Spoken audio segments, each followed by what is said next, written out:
Well, thank you all so much for coming. My name is Becky Cerling. I'm the Executive Director of the Institute for Advanced Catholic Studies here at USC, and we're delighted that you could join us for this conversation about caring for our common home. And Pope Francis uses this phrase, common home, I think the first or second sentence of Laudato Si, his encyclical on the environment. And I think it's a wonderful, inviting phrase because it doesn't matter whether we have faith or we don't have faith, we all live on this planet together. So it is our common home. So I'm delighted to welcome Mick Dalrymple and Austen Ivereigh to have a conversation. Mick serves as USC's inaugural Chief Sustainability Officer. He's been here, we found out, 16 months, so welcome. Fight on. And he's working with USC community members and stakeholders to achieve the goals of Assignment Earth, which is USC's sustainability leadership framework that goes until the Olympics come in 2028. He has over 30 years of multidisciplinary experience in sustainable leadership, high performance buildings, higher education, media, and IT. So we're thrilled that you're here. Austen Ivereigh is based in the UK. He's a writer, journalist, and commentator, best known for his books both about Pope Francis and with Pope Francis. And we've got 3 of them up here. This is the first one. Really good. Second biography, really good. And this is the book he most recently wrote with Pope Francis. So it's Pope Francis's ideas, but it was in conversation with Austen. So he is a fellow in contemporary church history at Campion Hall at the University of Oxford and a regular contributor to the tablet America magazine, Commonweal, and other magazines as well. So welcome to you both. We're delighted that we could sponsor this. And if you're interested in the Institute for Advanced Catholic Studies, you can find us on our website at iacs.usc.edu and follow us on social media at IACS-USC. So let's just get going. We'll go until about 1:45. And then we'll have 15 minutes for questions and answers at the end. I thought we would use a method that Pope Francis actually often uses to talk about a situation. It helps us step back a little bit. It's see, discern, and act. So you look out and see what the reality is. You step back, think about it a little bit, talk about it, before you then decide what you want to do, what action you want to take. So that'll be our framework for the afternoon, and we will just get going. So I thought I would ask you both, when you look out on our common home, the earth, the state of the environment, what do you see? What's happening? Thank you, Becky. Well, I returned to higher education about 12 years ago, and in those 12 years, I've come to the realization kind of early on that, science basically trains you to be conservative in your assumptions, right? To not go out on a limb. Scientists do not want to have their research proven wrong later, so they tend to make conservative assumptions. So I've gotten used to the fact that every time a new IPCC report or new climate report comes out, it's going to be worse than the last one because the situation is actually really severe, but they always have to be conservative in their estimates. And so I think that's why we see the predictions tend to get worse and worse. So, the good news and the bad news is I feel like there is the pendulum has started to swing in that between, at least in the United States, between the Inflation Reduction Act and between all the changes that are going on in Wall Street, the major shift that's going on, we're finally seeing that boat start to turn around in the United States. The bad news is we're about 30 years too late. So, we are going to see a lot of harm.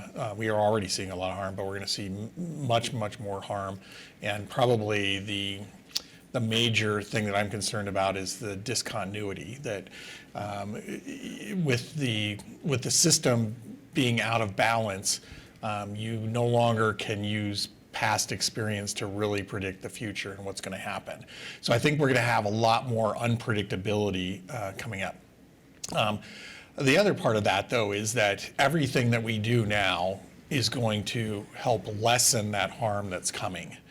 So I actually was thinking about this early this morning, that I'm trying to, I've got to still work on this, but the analogy of you're in a car crash that's in slow motion, and you're watching this in slow motion. So the crash has already happened. The passengers are moving towards the windshield, and we are starting to deploy the airbags. So the accident's already happened, but it's how much damage and how much harm comes is based upon everything that we are able to do from here on out to mitigate, and as well as remove carbon and things like that, and also how we treat each other in order to try to minimize the impact on people that have the least ability to protect themselves and are potentially facing the most harm. So that's what drives me. Is it's in some ways it's an adrenaline kind of push to let's do everything we can, and there'll be some positive things that come out of this as well. But we need to both mitigate and we need to remove carbon in order to move as fast as we can. So just, I'm coming at this not from any kind of scientific or expert point of view on questions of sustainability and development. I'm a convert. I'm an ecological convert.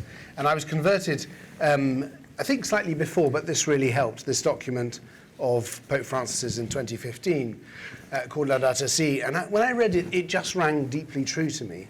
And it made me question an awful lot about the way I lived, the way I thought, and the way I viewed the world. And without giving you a long personal history, I now live on a small 15-acre farm near Wales, where I'm growing lots of vegetables, and we have sheep and chickens and bees and so on. Not because I'm particularly good at doing that, or it's anyway a professional venture, but because it just seemed to me that I had to have contact with the land, with the way food is produced, with creation itself. That there was something in my own life that had become separated from creation, and that had implications for who I was and how I lived. So my real question here is because I think Mick's given a brilliant summary of where we are, and I can't possibly add anything interesting to that overview, except that what I'm really fascinated by with your question, Becky, what do you see, is it's what in theology is called the hermeneutic question. What is the lens with which we view? Why is it that we live in a world which is obviously becoming toxic in so many ways, becoming uninhabitable in so many ways, in which our nature our biodiversity is becoming depleted, and frankly, the way we live is becoming deeply boring in the sense that we are now governed by concrete and steel and so on. We live through all of this, and we all know it's true. But why is it that we carry on living and working in a particular way? In other words, when we look, what do we see? And why is it that we are screening out the reality, which of course now has become more and more talked about? And I actually began to think a lot about this lens question. Why is it that we look in a certain way? And I think particularly in a place like your country and my country, which one might call advanced capitalist economies, deeply tied up with the globalized market, that there is underpinning it all a narrative of scarcity, a kind of neo-Darwinian, neo-Malthusian idea that we live on an earth where the resources are scarce and we're all in competition for these scarce resources. And that justifies this mentality, of the rat race, of intense competition, the supremacy of the strong over the weak. In other words, the whole idea that we act on creation in order to extract benefit from it, in order to profit from it. all this seems to me part of just what we have all imbibed and imbued in our culture. And that is why, like it or not, however critical we are of the world in which we live, we are deeply steeped in that way of looking. And so my concern with this question of what do we see, we are clearly at the moment, the way we live, bad news for creation. The created world has suffered deeply from late modernity. We now live in what the environmentalists are calling the Anthropocene. That's to say, a world in which climate has been profoundly altered by humankind itself. And we're, of course, grappling with that, and we're trying to come to terms with it. And we know what has to be done. We know we have to decarbonize. We know, but the real question, the real challenge, is not what should we do. We know what we have to do. The question is, why don't we? Why don't we see it? Why don't we see it as an urgent question? Why don't we see it as a matter which demands from us a transformation in our own lifestyles? And please don't think I'm in any way being preachy here, like, you know, we all fear environmental preachers. But I simply, speaking from my own experience, I find myself asking myself these questions. So I've learnt an awful lot. I'm a kind of disciple of Pope Francis. I'm a follower of his. And his own ecological conversion, which he describes in Let Us Dream, is I think, very similar to the one that I think we're all called to undergo, which is a gradual awakening to the truth about who we are, and how we're living, to be able to stare that reality in the face, but in such a way that we find in it the path to our salvation, if I can use that kind of religious language. Because I think there's a danger in a certain kind of scientific, environmental, apocalyptic language where we all go, you know what, we can't do anything, you know, it's all too much, it's all too massive. But actually there's a really wonderful good news story contained in this environmental crisis. There is an invitation to another way of living. There is an invitation to a deep, profound conversion, which will be good news for us and for the created world. So that's what I see. What I see is the beginning, not the beginning, I think we're quite far advanced along this awakening. The awakening is happening, the knowledge is there, but we are still yet to be converted at a very deep level. And I have some thoughts which we'll probably come to about how we can assist that conversion. Thank you. Yep. Well, and I'll go back to Mick, because the question I have next on my paper is, how do we transform our site? How do we've got on the USC sustainability website, it says it's a big assignment, we're all in. How do we make sure we are all in? How do we change our site? Well, I think what Andrew says here is basically a key to all of this. Is that it's not that we don't have the technological solutions, it's that we're not deploying them at an individual, at an organizational / business level, or at a policy level from a societal level.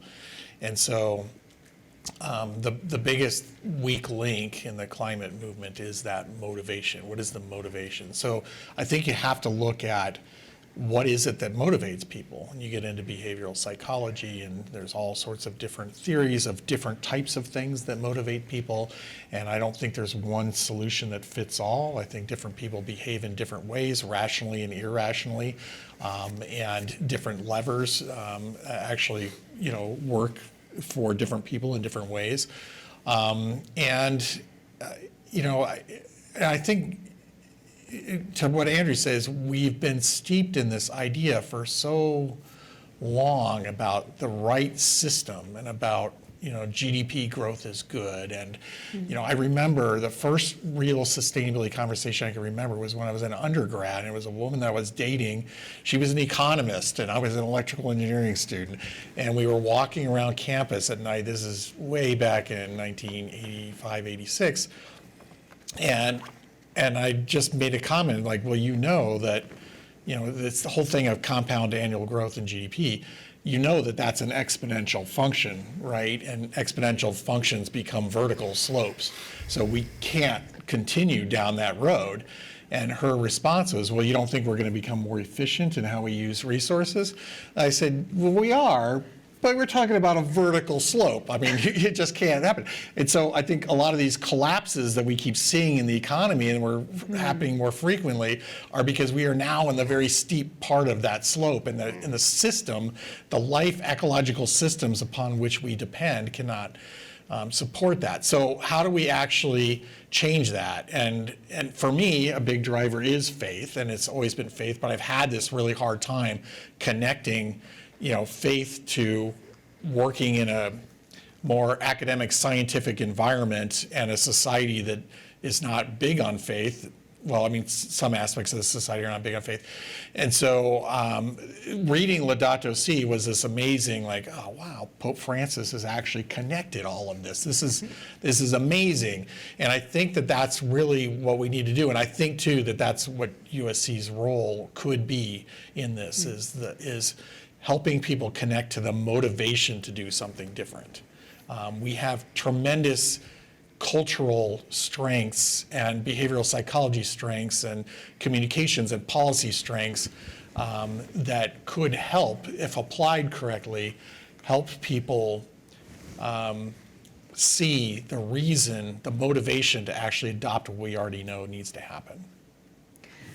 I'm going to ask you to explain integral ecology, but before I do that, when we were at lunch, you gave a great example that I didn't expect of the way behavioral psychologists are helping the communication of that, and that was with the word mitigation. So I wondered if you could just repeat Sure. that, because it was really interesting, and I thought, good. Yeah, Wandi Brunebrun is one of our professors here, and she does a lot of research in language and how behavior is impacted by language. And so she actually did some research and tested out some IPCC reports on human subjects and like what was the response to it. And one of the interesting findings amongst others was that when people saw the word mitigate, if they weren't already steeped in the whole climate conversation, they equated it with the term litigate. And they thought it had something to do with legal conflict in court systems. And so it was a turnoff. And so she has now been basically hired again by the UN IPCC to actually go through their reports and suggest language changes that would actually make it more accessible to various audiences. So I just thought it was a really good, talk about the difference between inviting people to be involved in, whatever, and scolding them. So, what we really want to do is invite, and it seems like even on, a basic level of vocabulary, we can make the difference between this and this. Can you just remind us all what IPCC is? Oh, sorry, the International Panel on Intergovernmental, isn't it? Yes, Intergovernmental Panel on Climate Change.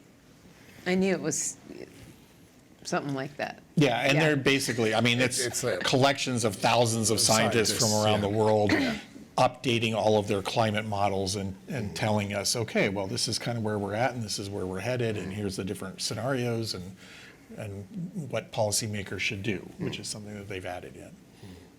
So Mick talked about how Pope Francis brings everything together in Laudato Si, and he calls it an integral ecology. So I wondered, I've asked Austen to tell us what that is. The whole of chapter 4 of Laudato Si is dedicated to integral ecology, so I won't try and say it all. But the idea at the heart of it is that everything is connected, and it is the fact that we don't realise that everything is connected, which is a big part of the problem. So ecology, as you know, is about the relationship between living organisms and the environment in which they develop. That's ecology, which comes from the Greek word oikos, which means environment or indeed common home. So when we talk about the common home, that's the oikos. It's also, by the way, the root from which we get words like economics. So when we start to understand that the oikos is the place we are in, so the environment, not just in the sense of the natural world, but also indeed the world by which we're surrounded, the buildings we live in, the cities we live in, the spaces, public spaces we inhabit. are all what one might call part of, well, what is called in the document a human or social ecology. So it is understanding, I mean, the theology of this is pretty straightforward, really. We are created beings. We are created by God, who is a loving creator. And what we have in common with the trees down there that I'm looking at, and the dogs and the cats and the sheep and the lions, is that they too are created beings. So we have in common the fact that we are created. And when we understand the implications of that, then we can begin to see that we are in a partnership. The world was created as a partnership, as a loving partnership. Not, of course, without tensions and so on.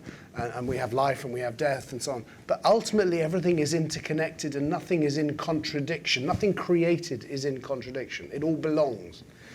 And so when we grasp that, we can begin to understand that, as Francis says in Laudato Si, it isn't that there is one environmental problem and a social problem. There is one problem which is both social and environmental, and one might add economic and all the rest of it. So this requires a kind of a big thinking.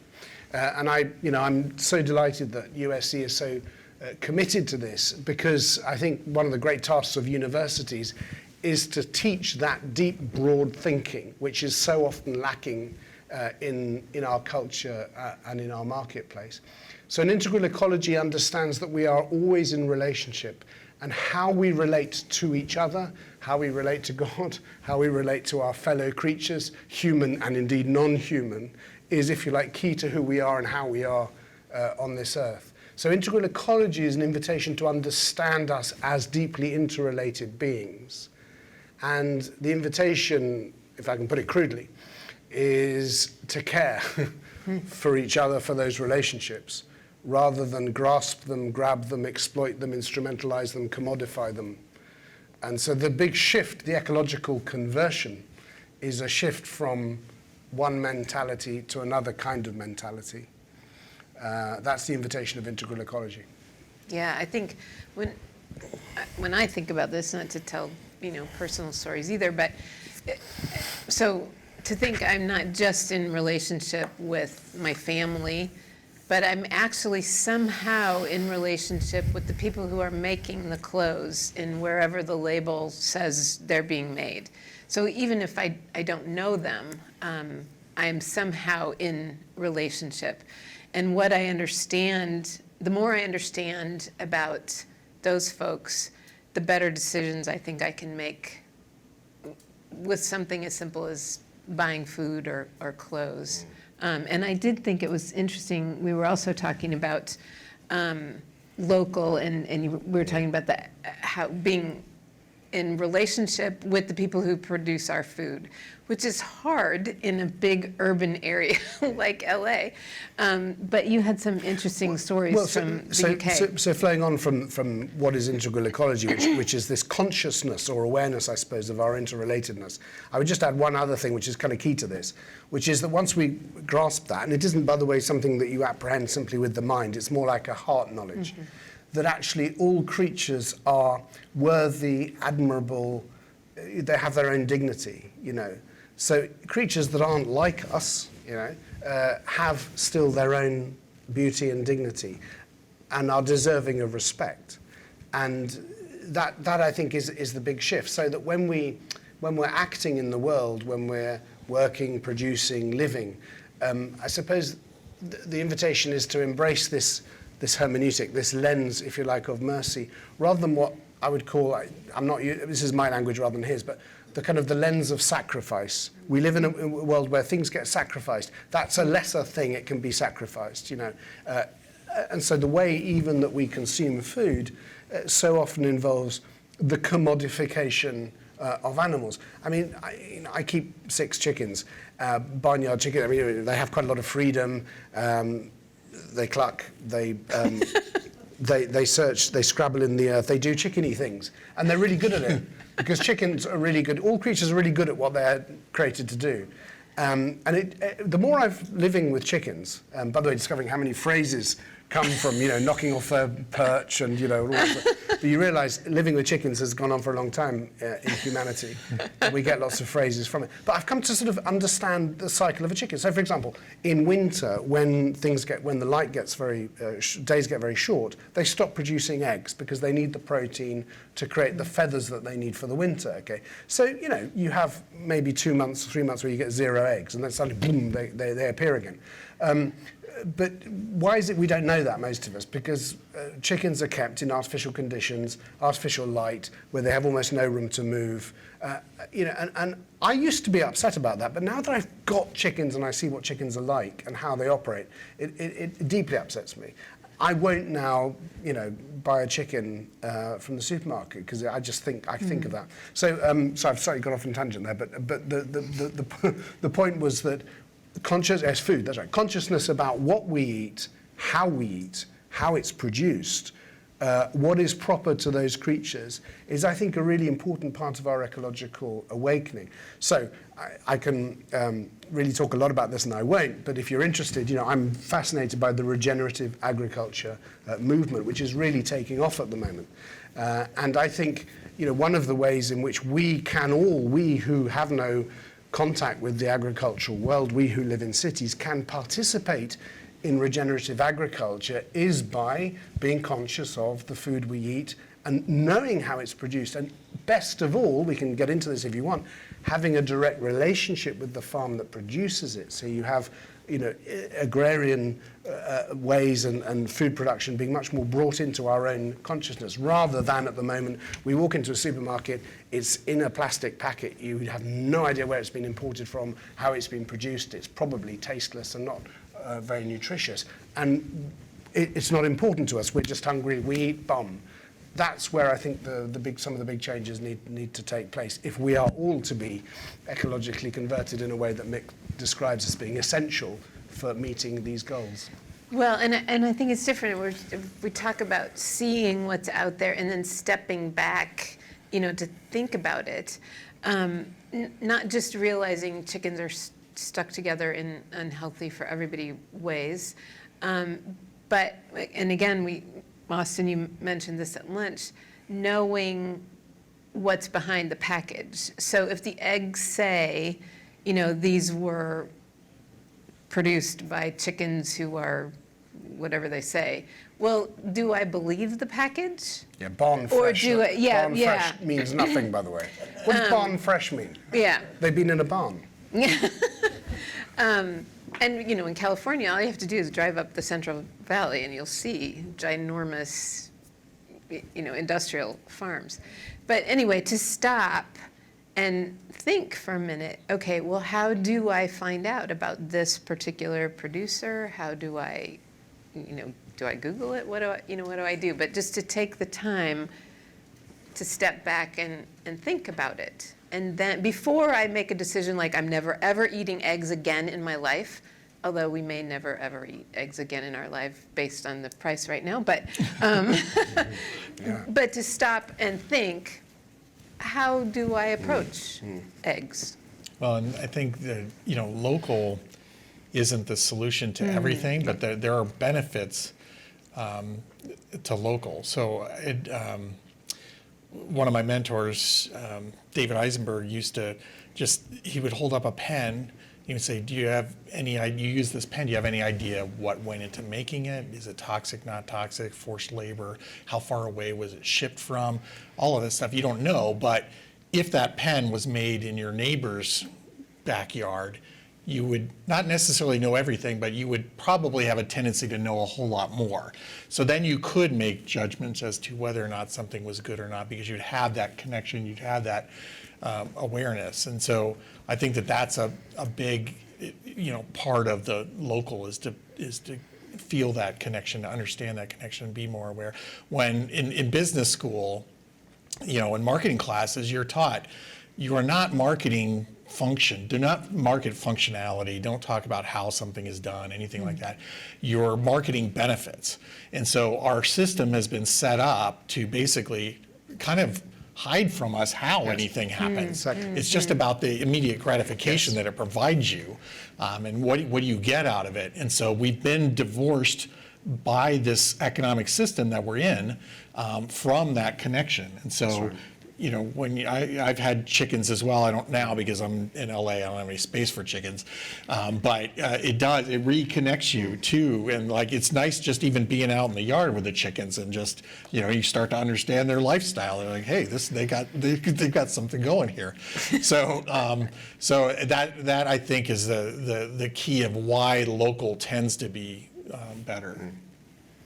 It's interesting you talk about instant gratification. One of the things Pope Francis talks about in Laudato Si is he talks a lot about freedom and limiting our freedom, which I think is something we are all very reluctant to do. If I think I need a pair of shoes, I'm going to go get the pair of shoes and never mind what else. So I think the idea of limiting our own freedom is part of this conversation as well. Yes, and I think at some point, and this is where I think there's a really fertile exchange that can take place between, if you like, the traditions of faith and the environmental awareness that we have. Because of course, in the tradition of faith, we have long traditions of things like fasting, abstinence, self-deprivation, not as some kind of masochistic exercise, but because actually if we deprive ourselves of things, then generally we appreciate them much more. When things are taken away, we tend to value them more.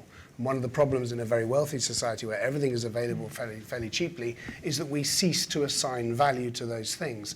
And of course, as we all know, you buy something, it stops working. It's almost impossible nowadays to get it fixed, so you have to go and buy something else. So the whole kind of system is geared towards endless consumption, which becomes in itself a distraction, if I can put it this way, from the thingness of things. And what I mean by that is, everything that has been created, even if it's, in a factory and in a very impersonal way, nonetheless, an awful lot's gone into it. It's been designed, it's been materials have been brought together, it has been created.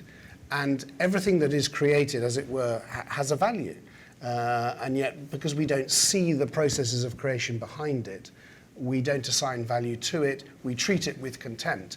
And in a strange way, buying more and more of something is to treat that thing with contempt, paradoxically. So I think even if you're irreligious, even if you're religious, you understand the importance, for example, of dieting to lose weight. We all get that, right? And actually, you go to see some of these gyms in the morning and this incredible level of self-punishment that's going on. These things are not alien to our society. But nonetheless, the idea that, for example, in the week, we might choose to go without meat for a day, or to skip a meal, not to lose weight, but in order that in the evening, when we have a meal, we really value it. And then to maybe apply that in a deeper sense, Christians have Lent, actually a period where you just don't look at your Amazon page, and if there's something you really, really want, you can order it after Easter.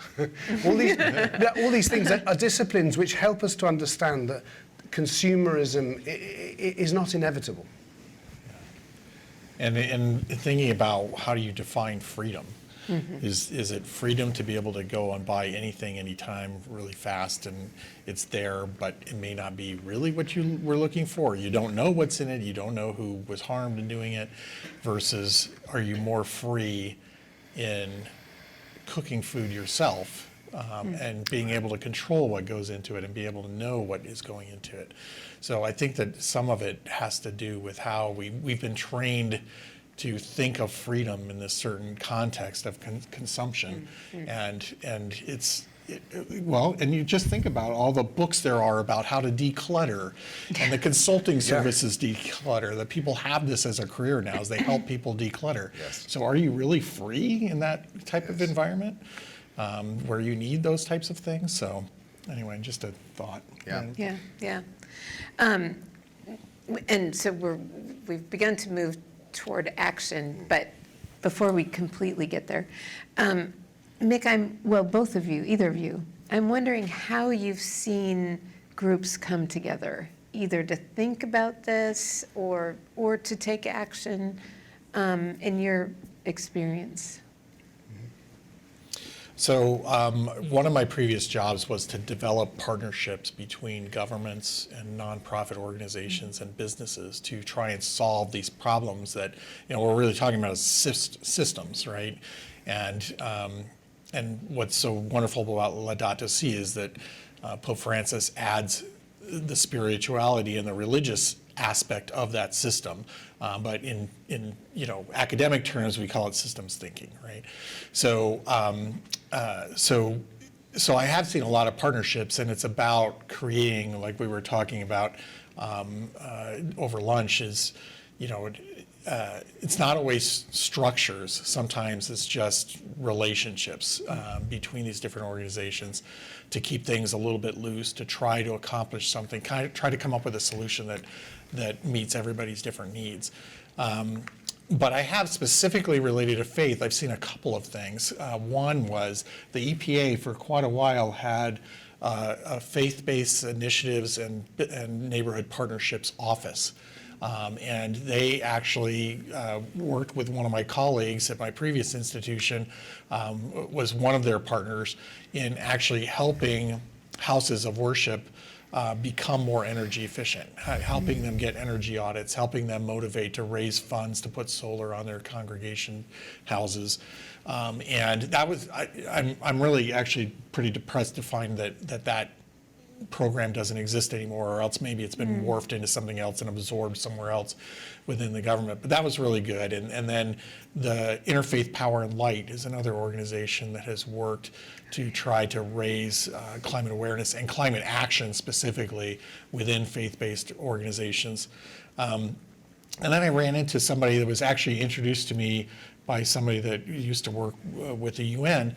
There's a platform called We Renew, and it's a former community activist organizer who worked in political campaigns, who decided that, and she had her Ph.D. in economics, but she decided to basically build a software platform to combine community-based social marketing or community activation with energy efficiency, and create this website. So one of the biggest initial clients was the Presbyterian Church.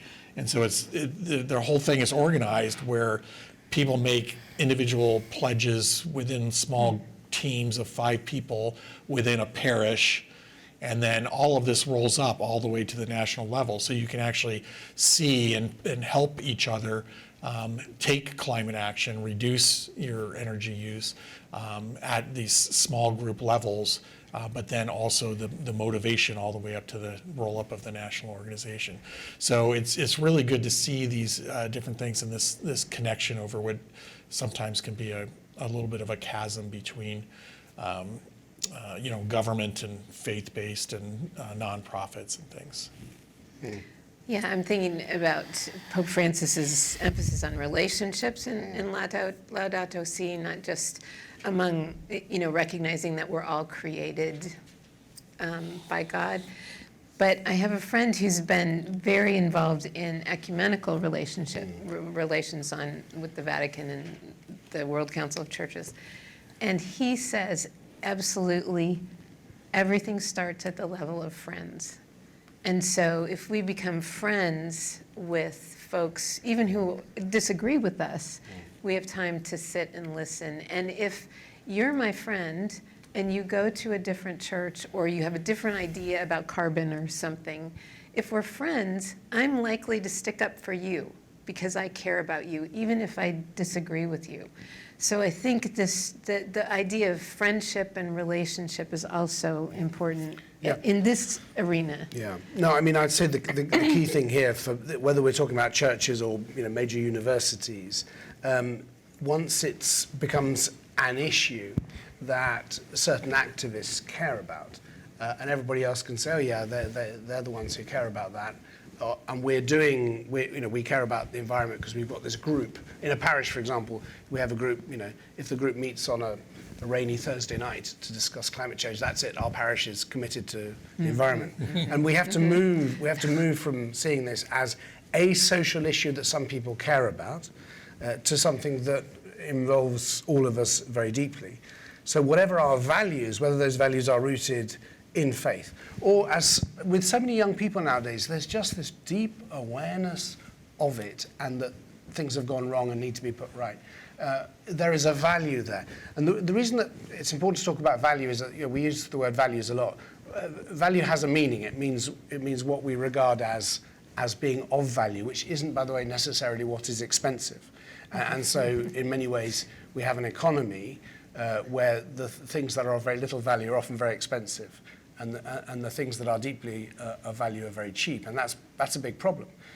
Mick raised the issue earlier. I mean, this is at a national policy level, where governments believe that they are successful if the GDP rate is high. We're obsessed with GDP growth as the yardstick of success. But what if we have other yardsticks? What if we start to look at the performance of a company and a business in terms of the impact that they have on the common home around them and how they treat their employees, but also in the effect that they have? Rather than having businesses that are massively profitable, that give huge dividends to their shareholders, but then frankly leave a massive mess for the taxpayer, the public sector to pick up. Why do we say that they're successful companies? Why do we think that they are of value? So I think the whole notion of values to me is key to this. And in a way, it's kind of simple. We will only save what we love. So the big question is, why do we not love the created world enough to want to save it and to change our lives in accordance with that?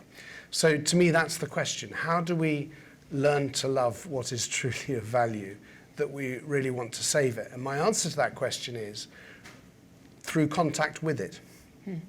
So to me, the major task facing this university, facing a parish, facing all our institutions is, do our institutions facilitate the encounter with the created world in such a way that we learn to value it? And that's why I might, forgive me, Mick, to do this, put you on the spot like this, but why doesn't the USC buy some land out there, invite some regenerative agriculture? There are lots of farmers wanting to do this who lack land, so that this campus has a connection with that farm, such that students can go out there, work on it, but more importantly, that the food you buy and eat on this campus, you know how it's produced because you can go there, and you can go and you can feel the earth, you can be involved in the processes of growth. I'm just suggesting this as an example. That kind of thing seems to me absolutely fundamental to the ecological conversion that we're talking about. And we may have that.